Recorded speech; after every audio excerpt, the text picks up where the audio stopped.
मई 2026 में भारत का राजनीतिक परिदृश्य एक गहरे संरचनात्मक पुनर्गठन के दौर से गुजर रहा है। यह कालखंड क्षेत्रीय किलों के ढहने, शासन में हिस्सेदारी पर आधारित नए गठबंधन और नौकरशाही जवाबदेही की बढ़ती मांग द्वारा चिह्नित है। यह विश्लेषण पश्चिम बंगाल में ऐतिहासिक सत्ता परिवर्तन, तमिलनाडु में गठबंधन क्रांति और उत्तर प्रदेश में प्रशासनिक सुधारों की जांच करता है। साथ ही राष्ट्रीय सुरक्षा और उभरती प्रौद्योगिकियों के प्रभाव को भी रेखांकित करता है।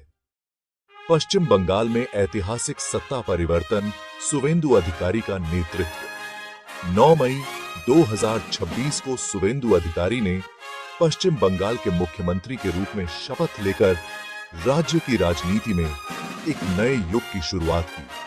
इस घटना ने ममता बनर्जी के नेतृत्व वाले तृणमूल कांग्रेस के 15 साल के शासन का अंत कर दिया।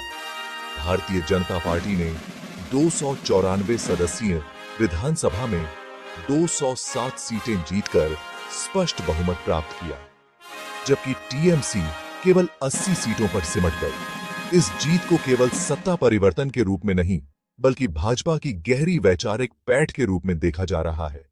अधिकारी की सरकार ने प्रशासन में तुरंत बदलाव करते हुए सुब्रत गुप्ता को मुख्यमंत्री का सलाहकार और शांतनु बाला को निजी सचिव नियुक्त किया है। नए मंत्रिमंडल में मथुआ और संथाल समुदायों के साथ साथ दिलीप घोष और निशीथ प्रामाणिक जैसी प्रमुख हस्तियों को शामिल करके भौगोलिक और जातीय विविधता को संतुलित करने का प्रयास किया गया है।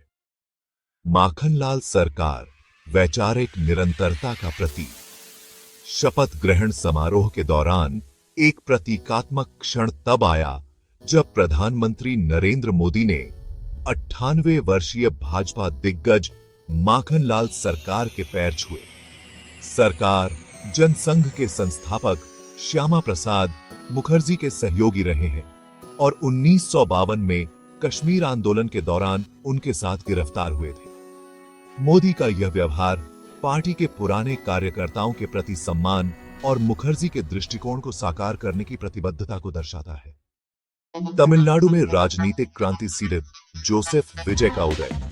तमिलनाडु में 2026 के चुनावों ने द्रमुक और अन्ना द्रमुक के 5 दशक पुराने द्विध्रुवीय प्रभुत्व को समाप्त कर दिया है।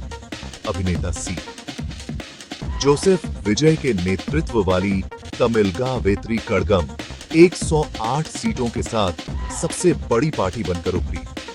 विजय को सरकार बनाने के लिए आवश्यक 118 के जादुई आंकड़े तक पहुंचने के लिए विदुथलाई चिरुथैगल कच्ची के समर्थन की आवश्यकता थी। वीसी के प्रमुख थोल थिरुमावलवन ने द्रमुक के साथ सीट बंटवारे के विवादों के बाद विजय को अपना समर्थन दिया।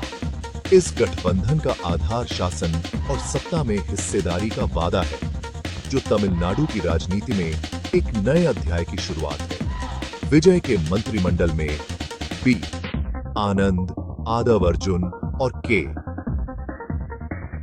ए सेंगोट्टियन जैसे प्रमुख नाम शामिल हैं। उत्तर प्रदेश प्रशासनिक सुधार और रोजगार पहल। योगी आदित्यनाथ के नेतृत्व में उत्तर प्रदेश प्रशासनिक जवाबदेही का मॉडल बना हुआ है।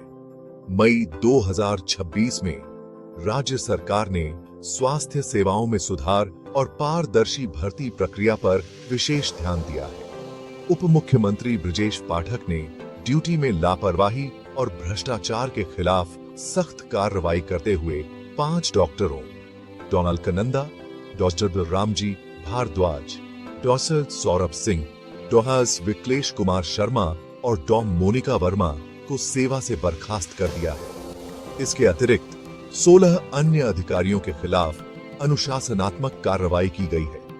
रोजगार के मोर्चे पर मुख्यमंत्री ने इस वित्तीय वर्ष में 1,50,000 सरकारी भर्तियों की घोषणा की है। भर्ती परीक्षाओं की शुचिता बनाए रखने के लिए एक नया कानून लागू किया गया है, जिसमें पेपर लीक करने वालों के लिए आजीवन कारावास और संपत्ति की जब्ती का प्रावधान है। राष्ट्रीय सुरक्षा और तकनीकी चुनौतियां। मई 2026 में राष्ट्रीय राजधानी दिल्ली आतंकवादी खतरों के कारण हाई अलर्ट पर है।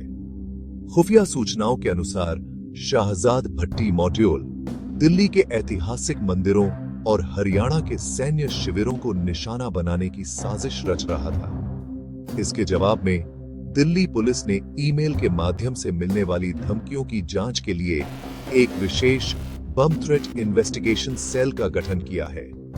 प्रौद्योगिकी के क्षेत्र में भारत में सूचना प्राप्त करने का तरीका बदल रहा है।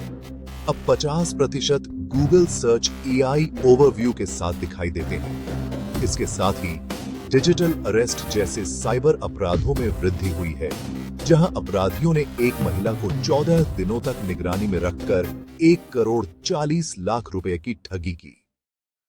खेल जगत वैभव सूर्यवंशी का कीर्तिमान। खेल के क्षेत्र में 15 वर्षीय वैभव सूर्यवंशी ने आईपीएल 2026 में राजस्थान रॉयल्स के लिए खेलते हुए इतिहास रच दिया है। उन्होंने मात्र 514 गेंदों में 100 टी20 छक्के पूरे करने का विश्व रिकॉर्ड बनाया है। उन्होंने अंडर 19 विश्व कप के फाइनल में इंग्लैंड के खिलाफ 80 गेंदों में 175 रनों की पारी खेलकर भारत को खिताबी जीत दिलाई। हालांकि उनकी इतनी कम उम्र में पेशेवर भागीदारी ने बाल अधिकारों और शिक्षा को लेकर एक नई बहस को जन्म दिया है। यही निष्कर्ष। मई 2026 का भारत एक संक्रमणकालीन दौर में है। पश्चिम बंगाल और तमिलनाडु के चुनावी नतीजे बताते हैं कि मतदाता अब पारंपरिक सत्ता संरचनाओं के बजाय अधिक समावेशी और जवाबदेह शासन की मांग कर रहे हैं। उत्तर प्रदेश के प्रशासनिक सुधार और खेल एवं तकनीक के क्षेत्र में उभरते नए सितारे एक आधुनिक भारत की छवि पेश करते हैं, जो अपनी ऐतिहासिक जड़ों का सम्मान करते हुए भविष्य की ओर अग्रसर है।